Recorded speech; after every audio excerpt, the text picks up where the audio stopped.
Hola a todas, espero estén muy bien, es un gusto saludarles. Hoy vamos a empezar con este tema de introducción al proceso de atención nutricional.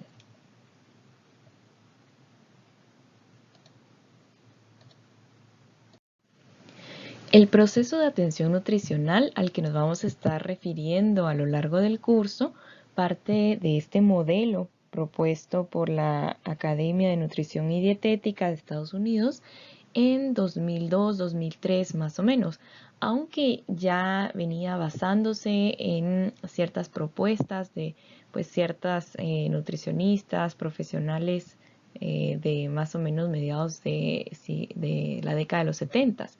Entonces, esta información ustedes la van a poder revisar en una lectura complementaria, pero digamos que este modelo luego se ha ido perfeccionando más o menos en la década de los 2000. Y a nivel internacional ha tenido muchísimo más auge e interés en aplicarlo y utilizarlo ya en los últimos 10, 15 años más o menos. Y como pueden ver en la diapositiva, este es un modelo gráfico que describe ese proceso de atención nutricional. En el centro del modelo tenemos el corazón, lo más importante, que es la relación que se debe formar y consolidar entre el profesional y el individuo que se está atendiendo o bien la población, porque vean que este modelo se puede aplicar tanto en un contexto clínico como en un contexto también de salud pública. Pero lo más importante entonces de todo este proceso es que nosotros logremos tener una buena relación con nuestro paciente, cómo interactuamos nosotros con él, que lo tengamos siempre al centro de todo nuestro proceso, considerando sus necesidades, sus inquietudes, respetándolo como individuo, sus derechos, etc. Incluso por eso es muy importante el considerar el consentimiento informado y la firma de un consentimiento informado en ciertos procesos que vayamos a aplicar. Incluso pues en la práctica clínica yo les digo que es bonito contar con un material informativo al respecto de cómo es el proceso de la atención clínica y que el paciente lo pueda firmar al final, ¿verdad? Y que tanto el paciente como la nutricionista firmemos esta hoja de acuerdo, ¿verdad? Que hace que haya menos incertidumbre para ambos. Entonces, bueno, eso sería el centro, el corazón de nuestro modelo. Y ven que alrededor giran 4 grandes fases. La primera, que es la que aparece en el cuadrante superior izquierdo, es la evaluación del estado nutricional y la reevaluación. Esto es pues prácticamente todo lo que vamos nosotros a estar tratando en este curso de evaluación de estado nutricional. Entonces aquí nuestro principal rol, como ya vimos en la clase anterior, es obtener, recolectar toda esta información importante y analizarla correctamente, darle una interpretación correcta, no quedarnos solo con el número, sino que darle un sentido. Luego que ya hayamos recolectado suficiente información y como decíamos la vez pasada, no nos vamos a quedar con un solo indicador, sino que normalmente requerimos interpretar de forma conjunta diversos indicadores. Vamos a ir platicando sobre estos indicadores más adelante en esta presentación.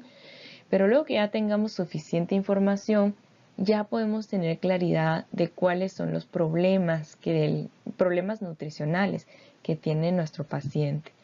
Y no nos vamos a quedar solo ahí, vamos a armar un diagnóstico nutricional que además de plantear el problema, también plantee cuál es la causa de ese problema o la etiología y que indique de forma clara cuáles son esos indicadores que aquí vamos a llamar signos y síntomas que me están indicando que ese problema existe, ¿verdad? Aquí vamos por este cuadrante de el diagnóstico nutricional. Una vez ya tenemos claridad del problema, sus causas y qué es lo que nos está evidenciando ese problema, nosotros ya podemos plantear una intervención basada en objetivos y metas claras, ¿verdad? Y pues esta parte de la intervención no la vamos a ver nosotros en el curso, pero ustedes lo van a profundizar en diversos cursos más adelante, todos los que son de la rama de nutrición clínica, tanto de adultos, pediátrica, etcétera. Entonces no vamos a profundizar mucho en eso, pero hay un punto importantísimo que es determinar si la intervención está siendo eficaz o no, que es nuestra cuarta fase, ¿verdad? Hacer un monitoreo y una evaluación. Entonces va a ser muy importante que nosotros tengamos claridad de cuáles eran esos signos, síntomas, esos indicadores del problema, para que entonces sean nuestra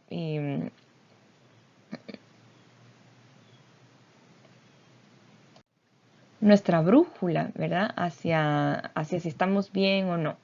Y bueno, luego se inicia de nuevo el proceso si el problema no ha sido resuelto o para determinar si hay otros problemas nutricionales nuevos.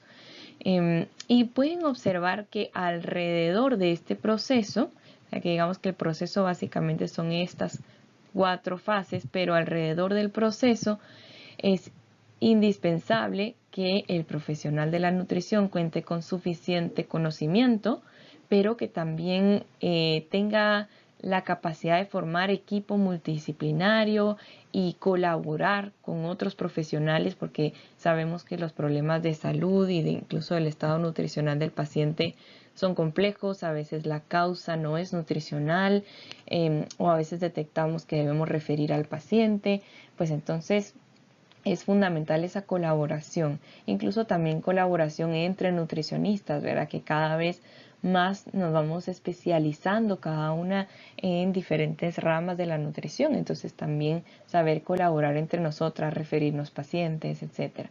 Por supuesto, todas las competencias y habilidades que debe tener la nutricionista, no solo quedarnos con la parte teórica, sino que también, pues, por ejemplo, la parte de coaching nutricional, de la consejería y por supuesto ya ese juicio crítico, ¿verdad? Que eso se une mucho con esta parte que está acá para poder saber que desde todo el proceso, ¿verdad? ¿Qué indicadores necesito evaluar en este paciente según cómo yo voy viendo la historia clínica, etcétera? Y por supuesto muy importante que nuestros procesos y la intervención esté lo más posible basada en la evidencia. Que esto es pues respaldarse en no solamente artículos científicos, sino que utilizar mucho el apoyo de consensos, guías, ¿verdad? Porque pues la evidencia científica va siempre saliendo nueva, ¿verdad? Siempre hay artículos nuevos y investigación nueva, pero luego se tiene que ir recolectando y analizando en conjunto. Esto no lo vamos a profundizar mucho, pero si quieren busquen un poco lo que le llaman niveles de evidencia, ¿verdad? Para saber en la investigación y en la evidencia científica qué tiene más peso, ¿verdad? Y normalmente es cuando se combinan diferentes estudios, ya cuando hay evidencia más sólida en las revisiones sistemáticas, metaanálisis, y que con base en eso se desarrollan pues las guías prácticas, las guías clínicas. Y lo bonito también de las guías es que ya tienen, además de la evidencia como tal, pues las recomendaciones y el consenso de expertos en el tema. Entonces es muy importante que nosotras pues constantemente nos estemos actualizando, que tengamos por supuesto buena comunicación, que en todo momento esté presente la ética y que no nos olvidemos de documentar todo el proceso. Y pues por fuera, en este anillo exterior, vemos que todo este proceso va a ir fluyendo también dependiendo de nuestros sistemas sociales, de cómo está el sistema de salud, de los contextos para desarrollar nuestra práctica clínica, la parte económica, ¿verdad? Siempre ese macro contexto donde nos encontramos pues va a tener un impacto, y que también vale la pena hacer pues revisión ya más administrativa, por ejemplo, del sistema de salud, etcétera. Y aquí al inicio vemos cómo puede empezar, o sea, en qué momento el paciente entra como a esta rueda en este proceso de atención nutricional. Normalmente es a través de alguna herramienta de tamizaje o cribado, donde se detecta que hay un riesgo nutricional, siempre es importante que se usen apropiadamente las herramientas y métodos, y también van a ser pacientes pues referidos por otros profesionales de la salud que han identificado que el paciente puede tener un problema nutricional. Entonces aquí, como decíamos, muy importante la colaboración interdisciplinaria. Vamos a partir entonces platicando sobre ese cribado, ese tamizaje nutricional que puede ser la vía de entrada a nuestro proceso de atención nutricional. Suele ser una etapa previa, obviamente, a la evaluación del estado nutricional. No se considera, como vieron en el modelo, no se considera parte del proceso de atención nutricional en sí, y no es evaluación del estado nutricional, aunque por supuesto ya nos empieza a aportar datos para ello, ¿verdad? Pero la idea de un tamizaje es tener un resultado rápido que distinga o discrimine qué pacientes requieren esa evaluación mucho más minuciosa por parte de un profesional. Y algo importante es que pues un tamizaje nutricional o un cribado nutricional puede hacerlo cualquier persona entrenada, ¿verdad? Lo puede hacer un profesional de salud, un médico, residente, enfermería, ¿verdad? Pero realmente cualquier persona, si se le da un correcto entrenamiento para hacerlo, puede hacer un tamizaje nutricional. Y pues todo depende también de qué herramienta utilicemos, ¿verdad? En los contextos hospitalarios hay ciertas herramientas que suelen utilizarse con más frecuencia, que han sido mayormente recomendadas, que han sido más validadas. También, por ejemplo, en el contexto comunitario, para paciente adulto mayor, existe, por ejemplo, la herramienta LMNA, que se usa mucho en esta población. En población pediátrica se utiliza bastante. Vean que no siempre el tamizaje nutricional es un cuestionario con ciertas preguntas, ¿verdad? Eso era como el MNA que les decía, o el tamizaje que se usa en un hospital.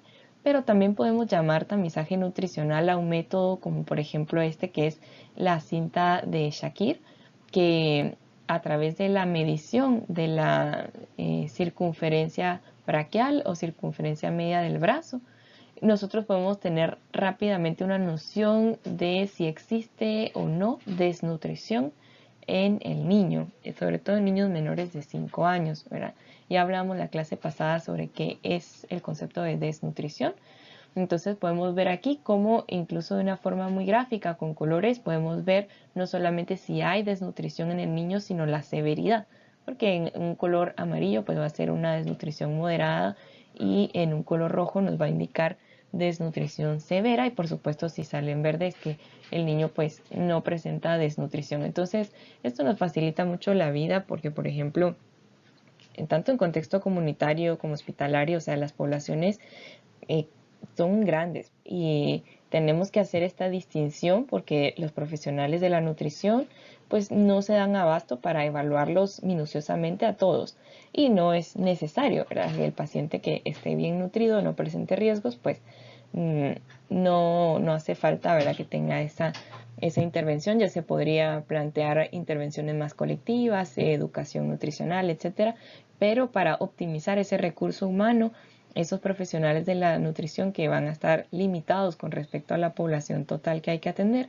entonces se hace ese tamizaje. Además, para dar prioridad en la atención a quienes tienen un grado de desnutrición severo, ¿verdad? Porque definitivamente la urgencia de ese abordaje nutricional es mucho mayor. Y bueno, la idea de un tamizaje es que sea un proceso rápido, económico y simple para identificar personas con desnutrición o en riesgo de, ¿verdad? En el caso de metodologías como la cinta, pues no podemos ver el riesgo, solo vemos si hay desnutrición o no. Entonces sí que convendría implementar algún cuestionario adicional, porque en estos cuestionarios se suele evaluar tanto si ha habido cierta pérdida de peso involuntaria, si el apetito ha disminuido, qué porcentaje de lo que la persona le están poniendo en el plato se está consumiendo, y todo eso ya nos advierte no solo de si existe un problema, sino que si hay un riesgo nutricional, ¿verdad? Por eso es importante complementar una evaluación del estado nutricional actual, ¿verdad?, en cuanto a su grado de desnutrición, pero también si hay ya pérdida de peso, pérdida de apetito, disminución en la ingesta alimentaria, porque todo eso nos advierte de riesgo nutricional. Y normalmente pueden usarse puntos de corte específicos, ¿verdad? Estos cuestionarios pueden ir sumando puntos o restando puntos dependiendo de cómo se elabore, para tener ya un punteo final según las respuestas dadas y determinar entonces si hay un problema nutricional, si se requiere referirlo con nutrición o no. Y aquí pues claramente vemos los puntos de corte, ¿verdad? Donde cambia de color. A partir de ese punto pues ya cambia de categoría. Y bueno, vamos a adentrarnos un poco más a ese primer componente del proceso de atención nutricional, que es la evaluación nutricional. Hay diversas formas de clasificar los componentes de la evaluación nutricional. Uno muy popular, muy reconocido por nutricionistas, al menos que yo sepa en Latinoamérica, y creo que también en Estados Unidos, no sé si en Europa, pero es muy común que se hable, cuando hablamos de evaluación nutricional, de el ABCDE. A veces solo se dice ABCD, pero realmente pues es importante no olvidar esta E también. De los componentes de la evaluación nutricional. Es una forma fácil de recordar todos esos componentes, aunque ya vamos a irlos viendo un poquito más desglosados y ahí a veces ya se pierde un poco estas letras, pero es una forma fácil, como les digo, de recordar esos componentes de la evaluación nutricional. Entonces partimos de la A, de toda la evaluación antropométrica, y que también incluye la parte de composición corporal, que va a ser nuestra siguiente unidad. También pues en la B tenemos toda la parte bioquímica, analítica, para evaluar el estado nutricional. Luego en la C la parte clínica, o esa exploración física del paciente. Está luego la parte dietética. Y finalmente la E, que realmente es como una doble E, porque es toda la parte de evaluación del entorno del paciente y de su estilo de vida, porque no va a ser lo mismo un paciente que está desnutrido, pero reconocemos que viene de un entorno de escasos recursos, de pobreza extrema, no hay agua potable, pero entonces se entiende de una forma diferente, o se empieza como a analizar de una forma distinta ese paciente desnutrido que un paciente que proviene de un entorno totalmente distinto. Y por supuesto sabemos ya de los cursos que llevamos de estilo de vida saludable, que nuestro estilo de vida pues va a jugar un papel fundamental en nuestra salud y pues, también en nuestro estado nutricional. Entonces es muy importante esa evaluación de cómo es el estilo de vida del paciente. Obviamente ya toda la parte de alimentación se incluye en esta parte dietética, pero es importante también considerar en el estilo de vida la actividad física que realiza el paciente, sus patrones de sueño, descanso, manejo de estrés, ¿verdad? Todo eso al final también sabemos que puede impactar el estado nutricional del paciente, entonces lo debemos incluir como parte de nuestra evaluación. Y en este cuadro se muestra de una forma más desglosada estos componentes, aunque como les decía, ya aquí se pierde un poco cuál es el A, B y C, pero van a ir viendo poco a poco. Tenemos primero toda la parte de historia clínico-nutricional, porque también nos interesan mucho todos estos antecedentes de salud familiares y personales, alergias, medicamentos que esté consumiendo el paciente, etc. También pues toda la historia evolutiva de la alimentación, conducta alimentaria, patrones de actividad física, ¿verdad? Que esto puede considerarse pues parte también de la evaluación dietética, pero de una forma un poco más subjetiva. También pues en el caso de niños, curva de crecimiento. Luego pues está la fase de historia dietética, donde se usan métodos más estandarizados, ¿verdad? Eso lo vamos a ver más adelante, pero aquí está un listado de estos métodos que se pueden utilizar. La exploración física, que sería como el componente de evaluación clínica. La valoración antropométrica, que ya veíamos, ¿verdad? Hay diversos parámetros, aquí se mencionan algunos, pero vamos a ver, a desglosarlos un poco más en el proceso. También la parte de composición corporal que ya les mencionaba, que utiliza muchas veces la antropometría por ser un método mucho más factible de implementar, menos costoso, aunque sí que requiere bastante entrenamiento para tener mejor precisión y exactitud.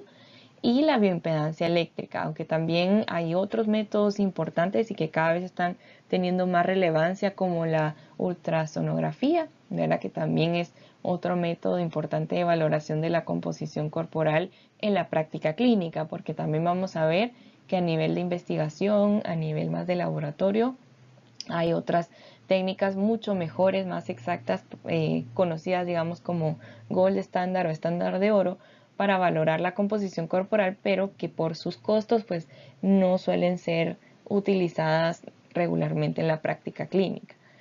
Exploraciones analíticas, que aquí sería toda la parte bioquímica, y también la parte de estimación de requerimientos energéticos, que pues también se podría considerar, yo lo consideraría como parte de la evaluación dietética. Lo que pasa es que acá ponen historia dietética, pero cuando hablamos de evaluación dietética contrastamos lo que analizamos en los métodos de valoración dietética contra los requerimientos, ¿verdad? Así como nosotros vimos la vez pasada nuestro término de evaluación nutricional, que es de estado nutricional, que es este contraste, ¿verdad?, entre los requerimientos del paciente versus su ingesta o su aporte. Entonces, por eso es obvio que es muy importante no solamente ver qué está consumiendo el paciente a través de una evaluación o la historia dietética, sino que contrastarlo contra sus requerimientos energéticos. Todo esto es una introducción a lo que vamos a ir viendo a lo largo del curso. Justamente yo creo que aquí está resumida en esta tabla un 70% de lo que vamos a ver en la clase, y ya después un poco más aplicado también a ciertas condiciones, pero bueno, al final es casi que el 100% del curso, y solo con ciertos temas adicionales y ciertas aplicaciones especiales, ¿verdad? Pero esto es prácticamente todo lo que implica la valoración del estado nutricional. Y finalmente, pues vamos a hablar de estos componentes de la evaluación nutricional desde la perspectiva de la terminología del proceso de atención nutricional, de este modelo que yo les comentaba que fue propuesto por la Academia de Nutrición y Dietética. Entonces, ellos lo dividen de esta manera, y es de la forma que también se aconseja siguiendo esta técnica más estandarizada, ¿verdad? Primero, pues la parte de historia del paciente, toda su historia personal, médica, familiar, qué tratamientos ha requerido o está requiriendo, medicamentos que esté consumiendo, incluso acá pues no solo medicamentos sino suplementos que consuma. Los suplementos pues a veces se consideran como parte de la evaluación de la alimentación o los antecedentes de alimentación y nutrición. No importa, al final, bueno, lo importante es que esté todo incluido, que no se nos pasen este tipo de preguntas. Luego, pues, que pasemos a esta parte de antecedentes relacionados con alimentación y nutrición, donde evaluamos la ingesta con estos métodos que mencioné y que por supuesto vamos a profundizar ya en una unidad específica. Conocimientos que el paciente ya tenga. Vean, aquí también es siempre muy importante preguntarle al paciente si ha tenido experiencias previas con otra nutricionista, si ya ha recibido consejería nutricional.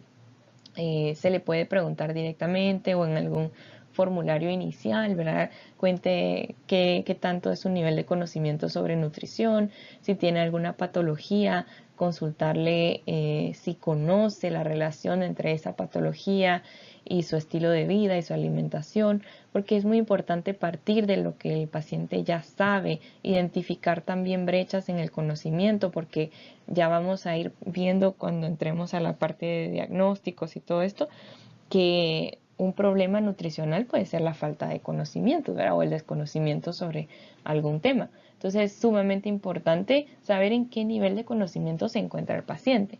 Pero no solamente eso, también la parte de creencias, porque muchas veces los pacientes tienen cierta bagaje de creencias, puede ser influenciado por la cultura, la parte social, lo que dicen los amigos, lo que le funcionó a la vecina, ¿verdad? Entonces es muy importante analizar cuáles son estas creencias, estos mitos que el paciente tiene. Disponibilidad también de alimentos, ¿verdad? Dependiendo de dónde vive, porque también muchos pacientes se sienten muy frustrados cuando la nutricionista le pone dentro de su plan de alimentación alimentos que no son de su consumo usual, que no son muy fácilmente disponibles o accesibles, ¿verdad? Que son, tal vez sí los consigue, pero son costosos o es difícil de conseguir. Entonces, pues aplicar esto también, ¿verdad? Ser conscientes de qué alimentos están disponibles para el paciente y que están accesibles también. La actividad física se incluye dentro de este ámbito, en esta terminología, y la calidad de la alimentación, porque este va a ser también un problema. Si tenemos una ingesta aumentada de calorías vacías, exceso de ingesta calórica, pero poca cantidad de nutrientes, entonces pues esto puede ser un gran problema también. Luego pues ya incluir datos bioquímicos y otras pruebas, aquí pues laboratorios, los típicos de sangre, heces y orina, pero también considerar otras pruebas, sobre todo en este contexto hospitalario, el vaciamiento gástrico, también la parte de evaluación del gasto energético en reposo que ya vimos en la diapositiva anterior. Y pues toda la parte de hallazgos físicos y evaluación clínica centrada en nutrición. Desde la apariencia física, el paciente ya nos va diciendo si está pálido, si luce cansado, cómo se ve el pelo, cómo se ve la cara, ¿verdad? Todo ya nos va diciendo mucho sobre el paciente. Hacer una evaluación un poquito más minuciosa de cómo se observa la pérdida de masa muscular o masa grasa, que eso lo vamos a ver también más adelante. Cómo se encuentra la deglución, el apetito, la actitud general del paciente, ¿verdad? Todo esto nos va a ser de gran utilidad. Entonces, este es un pequeño resumen, pero vamos a complementarlo y ampliarlo bastante con una lectura complementaria. Unos capítulos son 3 capítulos, pero son muy cortitos, ¿verdad? Que vamos a estar revisando de forma complementaria con esta presentación. Entonces, regresando a esta parte de la documentación, esta partecita muy importante del proceso de atención nutricional, porque en cualquier momento y sobre todo en contextos donde, por ejemplo, en un hospital, no solamente una nutricionista está a cargo de los pacientes, sino hay mucho proceso de comunicación entre profesionales de la misma rama, entre nutricionistas en este caso, pero incluso también el poder presentar, digamos, nuestro proceso a otros profesionales y ayudarnos a trabajar de forma multidisciplinaria. Entonces la documentación es un proceso muy importante, es decir, llevar por escrito, registrar todo lo que estamos realizando, ¿verdad? Lo más posible. Claro, a veces el proceso de entrevista con el paciente es largo y hay muchas cosas que se comentan, pero hay que tratar de tener esa habilidad de sintetizar la información e irla colocando en este documento, este expediente clínico, que es el que vamos a trabajar también esta semana, o por lo menos empezarlo a trabajar, porque conforme avancemos en el curso, pues ustedes van a ir incluyendo más elementos y perfeccionando también las partes que ya hayan incluido. Pero ahorita, ya con la lectura complementaria y lo que discutamos en la sesión de esta semana, vamos a empezar a trabajar entonces nuestro formulario, nuestro formato, donde vamos a llevar todo el pan o todo el proceso. Y bueno, aquí les dejo unas referencias y pues cualquier duda estamos a la orden siempre en nuestro grupo de WhatsApp o bien a través del foro de dudas del portal. Muchos éxitos esta semana y nos vemos pronto.